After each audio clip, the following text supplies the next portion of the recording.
Good afternoon welcome back to my channel Atasi Das ব্লগকে তোমাদের অনেক অনেক শুভেচ্ছা। কেমন আছো? ভালো আছো? আমিও ভালো আছি। এখন থেকে আমি আমার ব্লগটা স্টার্ট করে দিলাম। উঠেছি তো অনেক সকালে, কাজকর্ম তো করতে তো হবেই। চলো কী কী করি না করি প্রত্যেকদিন তোমাদের সঙ্গে শেয়ার করি। আর আজকে করবো, তার আগে পুরো ভিডিওটা দেখবে, কেউ স্কিপ করবে না। ভালো লাগলে অবশ্যই লাইক করবে, সাবস্ক্রাইব করবে আর ঘন্টাটা বাজিয়ে দেবে। যখনই আমি নতুন নতুন ভিডিও ছাড়বো তোমাদের কাছে নোটিফিকেশন চলে যাবে, তোমরা টুক করে দেখে নেবে। চলো দেখতে থাকো, সাথে থাকো। হ্যালো গাইস, দেখো এখানে আলু, টমেটো, পেঁয়াজ ভালো করে কেটে নিয়ে রেখে দিয়েছি। আর এখানে মাছের মাথাটা ভালো করে ধুয়ে আশটাশ বেছে রেখে দিয়েছি নুন হলুদ মাখিয়ে। আর এখানে মশলাটা ভালো করে বেটে নিয়েছি, কাঁচা লঙ্কা, আদা, জিরে আর পেঁয়াজ একসাথে। আর এখানে চালটা গোবিন্দভোগ চাল জল ঝরিয়ে দেখো মশলাটা ভালো করে পেঁয়াজ টিয়াজ দিয়ে ভালো করে মশলাটা কষিয়ে নিচ্ছি। মাছের মাথাগুলো ভেজে তুলে রেখেছি। আর ওর জন্য কিছুটা পেঁয়াজ রাখতে বলেছিলো, তাই রেখে দিয়েছি। আর এদিকে গরম জলটাও বসিয়ে দিয়েছি। আর মশলাটা খুব ভালো করে কষিয়ে নিচ্ছি। নিয়ে এর মধ্যে আমি চালগুলো দিয়ে দেবো। ভালো করে গোবিন্দভোগ চালগুলো দেখো দিয়ে দিয়েছি। আর চালটা দিয়ে খুব ভালো করে একটু ভেজে নেব, তাহলে চালটা গলবে না, অন্য আস্তে আস্তে থাকবে। আর আমার চালটা ভালো করে ভাজা হয়ে গেছে। আর এর মধ্যে জলটাও দিয়ে দিয়েছি। গরম জলটা যে ফুটাচ্ছিলাম সেটা ঢেলে দিয়েছি। আর তার মধ্যে ভাজা মাছের মাথাগুলোও দিয়ে দিয়েছি। আর চালটা তো আগেই দিয়ে দিয়েছিলাম, দিয়ে কষিয়েছিলাম। চলো তাড়াতাড়ি এবার জলটা টেনে নেবে সঙ্গে সঙ্গে। দেখো আমার জলটাও সঙ্গে সঙ্গে টেনে নিয়েছে, যেহেতু গোবিন্দভোগের চাল দেওয়া আছে সেই জন্য জলটাও টেনে নিয়েছে। আর এইটুকুর ঝোল থাকতে থাকতে নামিয়ে দেবো, নাহলে একদম শুকনো কাঠ হয়ে যাবে। আমার একদম হয়ে গেছে কমপ্লিট। এবার হ্যালো গাইস, দেখো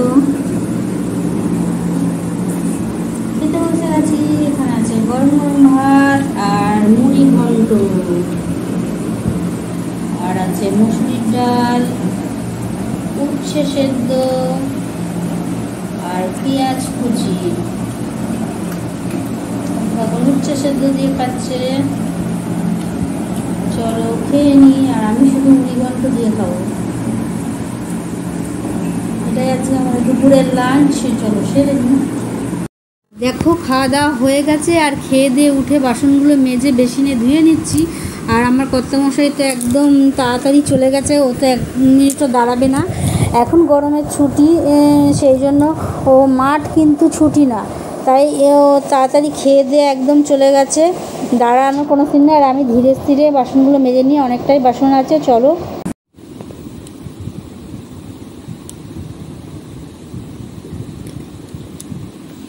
দেখো টিফিনে বেগুনিয়া আর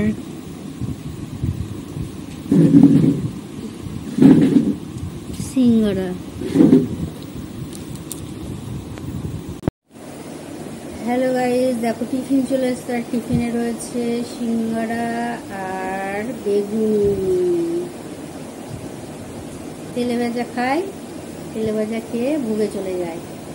ঠিক আছে, তেলে ভাজা খাই আর তেলে ভাজা খেয়ে ভোগে চলে যায় তাড়াতাড়ি। এটাই হলো টিফিন সন্ধ্যেবেলা। চলো খেয়ে নিই, খাই। আর হার্টের প্রবলেম হয়ে চলো এনেছে যখন খেয়ে নিই। খেয়ে আর কি করব, ফেলে তো আর দিতে পারবো না, খেতে তো হবে। হ্যালো বন্ধুরা, দেখো একটা খুব গুরুত্বপূর্ণ জিনিস, দরকারি জিনিস। আমি এটা ডোর গার্ড লাগিয়ে দিয়েছি, দেখতে পাচ্ছ। আর এখান দিয়ে মশা, মাছি, তেলাপোকা, আরশোলা কিচ্ছু ঢুকতে পারবে না, খুব বিরক্ত করে। এইদিকে সব কটা দরজায় দিয়ে দিয়েছি, এবং কি কেটে কেটে আমি জানলায়ও লাগিয়ে দিয়েছি। জানলার তলাটাও অনেকটা ফাঁকা থাকে, আর ওখান দিয়ে কেন্ন ঢুকে আসে। সেই জন্য খুব উপকারী জিনিস, দরকারি প্রয়োজনীয় জিনিস। তোমরাও পারলে আনিয়ে লাগিয়ে, হয়তো কেউ লাগিয়েছো আমার আগেই।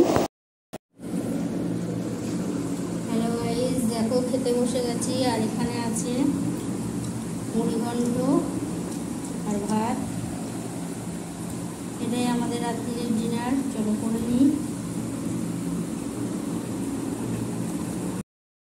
এইমাত্র খাওয়া দাওয়া হলো, খেয়ে দিয়ে বাসনগুলো মেজে বেসিনে ধুয়ে নিচ্ছি। আর একজন দাঁত মেজে রেডি, কিন্তু আমার তো এখন অনেক কাজ বাকি। আর কিছুটা কাজ করছিলাম বলে সেই দরকারি কাজটা তোমাদের তো সঙ্গে শেয়ার করেছি, সেই জন্য আর রাত করবো না। চলো বকবক করবো না, পরে আসছি। হ্যালো গাইস, এইমাত্র খাওয়া দাওয়া শেষ হলো। আর কি খেলাম সেটা তোমাদের দেখালাম, যতটা পারলাম শেয়ার করলাম। আর আজকে তো কিছু তেমন রান্না করিনি, আজকে মুড়ি ঘন্ট করেছিলাম, উচ্ছে সেদ্ধ দিয়েছিলাম আর মুসুরি ডাল ছিল। এই ছিল আজকে দুপুরের লাঞ্চ। আর রাত্রিও মুড়ি ঘন্ট ছিল, ওইটা দিয়ে খেয়ে নিয়েছি। আর কোনো কিছু লাগেনি। আর অনেক রাত হয়ে গেছে আজকে, অনেক রাত মানে অনেক রাত। আর সন্ধ্যেবেলা তোমাদের সঙ্গে তেমনভাবে কথা বলতে পারিনি। কেননা আজকে সন্ধ্যেবেলায় টিফিন খেয়ে নিয়ে তারপরে বসে ওই জানলার তারপর দরজার সব তলা দিয়ে যে ফাঁক থাকে সেই ফাঁক দিয়ে পোকামাকড় ঢুকতে পারে, তেলাপোকা মানে আরশোলা যেটাকে বলা হয়, মশামাছি, এগুলো তো টিকটিকি ঢোকে। খুব উৎপাত করছিল কতদিন ধরে দরজার তলা দিয়ে ঢুকে ঢুকে। যত আমি স্প্রে করছি, কোথা দিয়ে যে আসতে কিছু বুঝতে পারছিলাম না। লাল হিট দিয়ে স্প্রে করতে আমি এই 1-1.5 বছর ধরে নাজের হাল হয়ে গেছে। তারপর এখন এই ডোর গার্ডগুলো তেমন কিছু দামি না, কিন্তু উপকারী, দেখলাম বেশ ভালো। ওই তলা দিয়ে সেই ছুঁচো ঢুকেছিলো, ছুঁচোর 3টে বাচ্চা দিয়েছিলো, খুব ভয় লেগে গেছিলো ছুঁচোগুলো ঘরে যদি ঢুকে যায়। আর এই আমার যা গোডাউন ঘরে সে বের করতে পারবো না, তাই ওই কীভাবে করবো সেই চিন্তা ভাবনা করছিলাম। তারপরে এই ডোর গার্ডগুলো পেয়ে গেছি, এখন আর কোনো অসুবিধা নেই। আজকে থেকে রিল্যাক্সে থাকতে হবে। আর তেলাপোকা লাগিয়ে তো ভালোই লাগছে, দেখলেই তোমরা, ফাঁকাটা দেখা যাচ্ছে না। তেলাপোকা আর ঢুকতে পারবে না, তেলাপোকা এগুলো ঢুকছিলো আর ভয়ও লাগছিলো।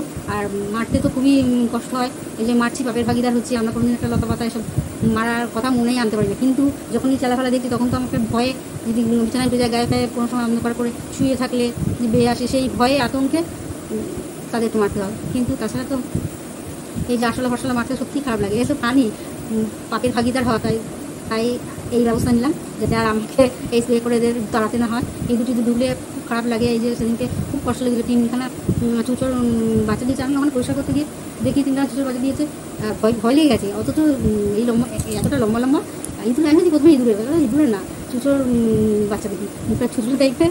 তারপর চোখও ফোটেনি, কি মায়া লাগছিলো, একজনের উপর একজন। প্রথমে তো খুব ছোট করছিল, আমি কীভাবে তুলবো তাদেরকে, নিচে দিয়ে এদিক দিয়ে বেরিয়েছে, চোখ ফুটিনি তো কী হয়েছে, তুলবো কী করে, কীভাবে ওকে তুলবো। তো একটা বালতি ছিল, বালতির মধ্যে কোনো মতন একটা শক্ত পিচবোর্ড দিয়ে ওদেরকে এরকম করে ধরে তুলে বালতির মধ্যে দিয়ে রেখে দিয়েছি। আর বালতির মধ্যে কিছুক্ষণ পাক ঘুরে তারপর 3টে যেই একসাথে দিয়ে দিয়েছি, একজনের উপর একজন কি সুন্দরভাবে শুয়ে রয়েছে। আমি তাদেরকে মারিনি, আমার খুব কষ্ট লাগছিলো। আর নীল পুজোর দিন ছিল, সেইটা খুব কষ্ট লাগছিলো যে না, আগে নীল পুজো, একটা বাচ্চাগুলোর মা এসে খুঁজবে। তারপর কত মশাই এসে কোথায় এলাম, মারবে না কিন্তু, বালতিটা ধরে নিয়ে কোথায় বলেও ফেলে দিয়েছে। আর মাটা এসে 2-3 দিন ধরে করছে। ওইখানে এসে ওই টাইম 8টা 8:30 সময় ওই দিকটা তো যাই না, আর ঘরের মধ্যেই থাকি। আর ওই ঘরটা এসে, রান্নাঘরের ঘরটা এসে, বিষ্ণু কোনো এসে খুঁজছে, বুঝতে পারছি ঢুকে তো খচর করছে। আমি ফাঁক দিয়ে ঢুকে আর বেরো, ওই দরজা দিয়ে একবার ঘরে ঢুকে গেলে, এই যেই ঘরে বসে কথা বলছি এইসব ঘরে ঢুকে গেলে তো আমার বের করার ক্ষমতা লাগবে, ওখানে ঢুকেই বেরোয়, ঠিক আছে। তাই ওই চিন্তায় ছিলাম কবে আমি এটা লাগাবো। তাই আজকে সন্ধ্যাবেলা বসে সব লাগিয়ে দিয়েছি, ব্যাস। এখন জানি না নিশ্চিন্তে ইঁদুর বড় ধীরে এই বড় ধীরে এত বড়, মানে অনেকটা বড় ধীরে ইঁদুর আছে, ইঁদুরগুলো কেটে দিতে পারে, কিন্তু তেলাপোকা আরশোলা কাটতে পারবে না। ওদের জন্য ঠিক আছে, বলা যায় না, ইঁদুর চুচো হয়তো কেটে দিতে পারে। যাই হোক, দেখি কদিন দেখি ঠিকঠাক থাকে কিনা। দেখে তো মনে হলো জিনিসটা তেমন দামি না, কিন্তু উপকারী জিনিস।